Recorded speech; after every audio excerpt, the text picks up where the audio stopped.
اس پر اللہ تعالیٰ نے فرمایا جو میں جانتا ہوں وہ تم نہیں جانتے۔ اس موقع پر فرشتوں کے ذہنوں میں ایک اور بات بھی آئی۔ وہ آپس میں کہنے لگے کہ اللہ تعالیٰ جو بھی مخلوق پیدا کرے گا وہ ہم سے زیادہ معزز اور عالم نہیں ہو سکتی۔ یعنی جب فرشتوں نے باقی مخلوقات کا جائزہ لیا، مثلا آسمان، زمین، پہاڑ، جن، چوپایوں وغیرہ کا، تو انہوں نے سوچا یہ ہم سے زیادہ مرتبے والی نہیں ہے، لہذا یہ مخلوق بھی پیدا ہو رہی ہے تو یہ ہم سے زیادہ مرتبہ نہیں رکھتی۔ یہ ہمارا خاص مقام ہے کہ اللہ کی تسبیح میں مصروف ہیں، کفر سے محفوظ ہیں، ہر حکم بجا لاتے ہیں، اللہ کے تمام احکامات پورے کرتے ہیں، آسمان اور زمین میں اس کا حکم نافذ کرتے ہیں، اور اللہ کے نزدیک ہم سب سے زیادہ شرف والے ہیں۔ لہذا اگر یہ نئی مخلوق انسان بھی پیدا ہو جائے تو کیا ہوا، ہم سے زیادہ معزز اور علم والی تو نہیں ہوگی۔ بہرحال جب اللہ تعالیٰ نے آدم کو پیدا کیا تو زمین کی مٹی لانے کا حکم فرمایا، چنانچہ اللہ تعالیٰ کے پاس مٹی لائی گئی۔ امام ترمذی، ابن حبان اور امام احمد رحمت اللہ علیہ نے ایک حدیث بیان کی ہے جس کے الفاظ کچھ یوں ہیں: اللہ تعالیٰ نے آدم علیہ السلام کو مٹی کی ایک مٹھی سے پیدا فرمایا، اس مٹی کو اللہ تعالیٰ نے پوری زمین سے اٹھوایا تھا۔ یہی وجہ ہے کہ آدم کی اولاد زمین کے لحاظ سے ہی ظہور پذیر ہوئی۔ بعض سرخ رنگ کے ہیں تو بعض سیاہ اور بعض سفید اور کچھ اس کے درمیان میں ہیں، بعض نیک ہیں، بعض خبیث اور کچھ پاکیزہ قسم کے ہیں۔ انسان کی تخلیق مٹی سے شروع ہوئی، اس مٹی کو پانی سے تر کیا گیا تو یہ طین بن گئی۔ اسی وجہ سے قرآن مجید کی بعض آیات میں تراب کا لفظ آیا ہے۔ تراب خشک مٹی کو کہتے ہیں، اور بعض آیات میں طین کا لفظ آیا ہے۔ طین تر اور بھیگی مٹی کو کہتے ہیں۔ اللہ تعالیٰ فرماتے ہیں خلقہ من تراب، یعنی آدم کو تراب سے پیدا کیا گیا۔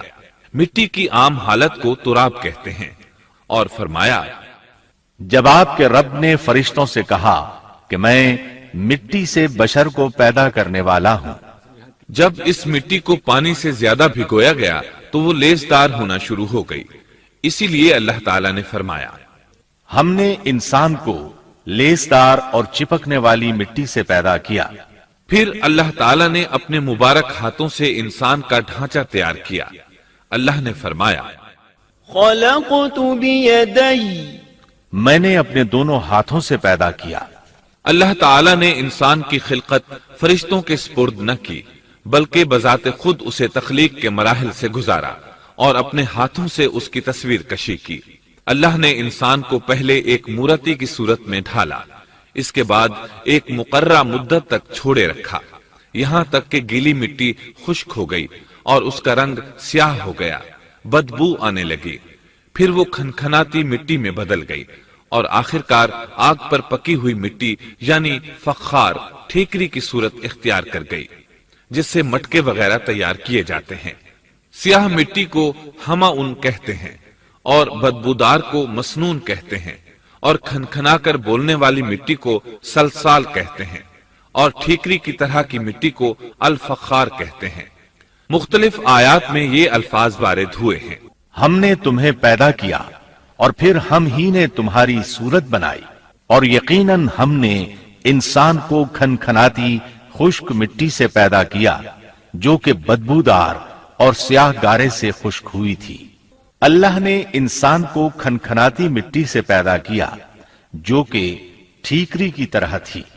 ان تمام آیات کریمہ میں کوئی تناقض، تعارض اور اختلاف نہیں، اس لیے کہ ان مختلف آیات میں انسان کو اس کی تخلیق کے مختلف مراحل کی یاد دہانی کرائی گئی ہے۔ خلاصہ کلام یہ ہوا کہ تخلیق کے عمل کا پہلا مرحلہ تراب تھا، یعنی عام حالت والی خشک مٹی، پھر طین یعنی بھگوئی ہوئی مٹی، پھر لیسدار مٹی یعنی سلسال، پھر ٹھیکری کی طرح کی مٹی یعنی فخار، اور یہ کام جمعے کی آخری گھڑی میں کیا گیا۔ اور یہ دن اللہ کے لحاظ سے شمار ہونے والے دنوں میں سے ہمارے دنوں کی طرح نہ تھا، ہمارے اور اللہ کے دن مختلف ہیں۔ تخلیق آدم دراصل اللہ کا کرشمہ ہے۔ انسانوں کو ایک صورت عطا کی گئی۔ اس مرحلے کا تذکرہ